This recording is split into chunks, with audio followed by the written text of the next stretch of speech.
Hiya, morning, you alright? So, samahan niyo po ako sa Tour D dito sa El Nido, Palawan.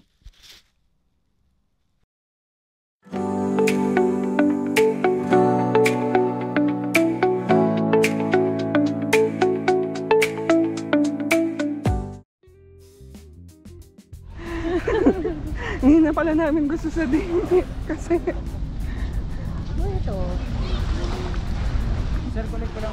Haha, joke lang yon. So, nasa bangka na tayo. Ang meeting time is 9 a.m. sa mismong town center sa mga hilera ng mabangka doon. Hindi kayo maliligaw doon. So, kailangan magsuot kayo ng life vest pag paalis pa lang yung bangka. Pag medyo nakalampas-lampas na sa mga Coast Guard, pwede nyo natanggalin kasi medyo mainit yon. So, ang price ng Tour D is 1, 2. Halos same naman yung mga prices ng mga tours. Medyo makaka-discount kayo kung sa agency nyo or sa mga tao sa hotel nyo kung pwede. Kasama na ang lunch doon. Buffet lunch. Tapos 9 a.m. to 4 p.m. siya usually. And ang price na nakasama doon ay may ang additional cost pala is environmental fee, nasa 400 yan.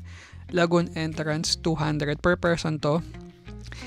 And kung mag-rent kayo ng kayak is 300 per person, and snorkel and mask is 100 per person. So, included sa tour nyo, ang mga pupuntahan nyo ay ang Small Lagoon, Kadlaw Lagoon, Paradise Beach, Nat Beach, Bukal Island, and yun lang yung mga natandaan ko actually. Pero yung magtatatak lang sa inyo is yung Small Lagoon kasi siya yung pinaka-finale, siya yung last. And halos yung first half is swimming, snorkeling, tapos lunch. And then yung second half is kayaking na. And yun na yung mga lagoons. So, ito yung first island na puntahan namin. Medyo maliit lang yung sand area or beach area. So, gagawin nyo lang is snorkel and swimming. So, ayan siya.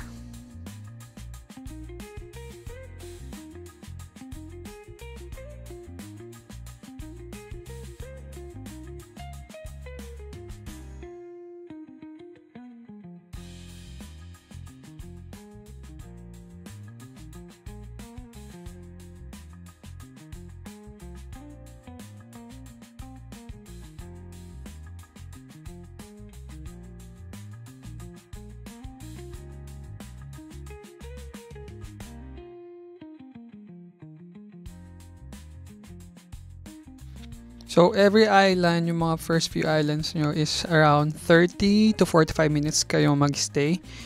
Ito na yung part na snorkel. Medyo mahaba yung inalat nila na time, around 45 minutes. Sobrang daming isda dyan. Kahit wala akong dalang tinapay or pakain.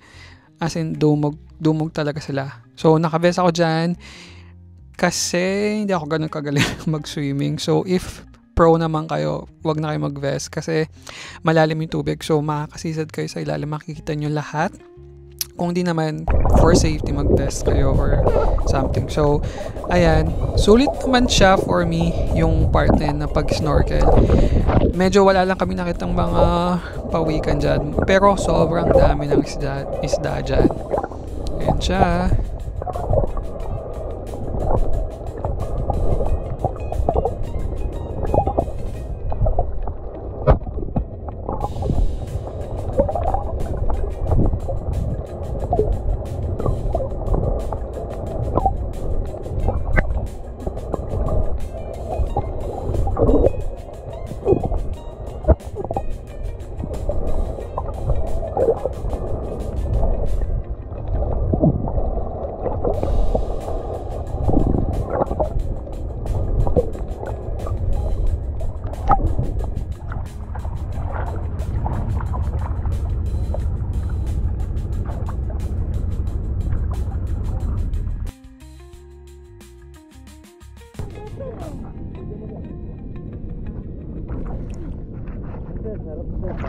ito yung part na as in dumog na yung mga isda dyan. Tinuro ni Kuya dyan kung saan yung madami. So, medyo nakakatakot siya ng konti kasi parang feel mo kakagatin ka nila pero hindi naman. Pero ayan siya.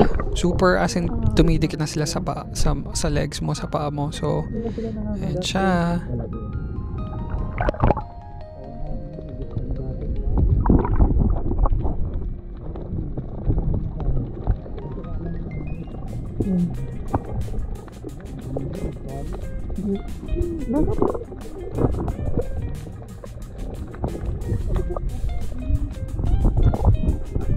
Nakakatakot sila pag dumidikit sa katawan.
So, ayan na ang ating lunch time.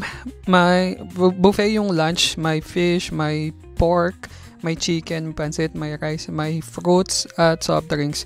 Pero tip, magdala kayo ng sarili yung tubig din during the biyahe kasi nakakauhaw. So, ayan na yung first lagoon. And sobrang init guys. Don't forget din yung mga sunscreen nyo. Hindi naman bawal yung sunscreen pero kailangan siya mag-reapply kasi sobrang init as in. Sunburn ako dyan after. So first, nagkaya kami sa dalawang lagoon, yung Kadlaw and yung Small Lagoon. Pero kung bibigyan nyo ako ng option, doon na lang sa Small Lagoon kasi wala naman masyadong ganap doon sa Kadlaw. And isang ikot lang yon. Pero eto na ang Small Lagoon. Meron siyang cave dyan sa loob na pwede kayong pumasok at tumingin. Maliit lang siya pero yun, maiikot nyo siya sa loob.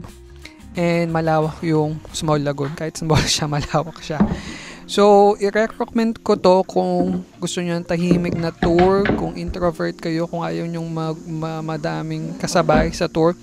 Doon sa bangka, mga 10 or 12 kami. Pero as in yung mga kasabay sa island, wala masyado. So, ayan guys. Kung namang di nyo siya trip, try nyo muna yung ibang tour. Tapos kung wala na kayong choice, i-go nyo na siya. So, see you! Enjoy! Bye!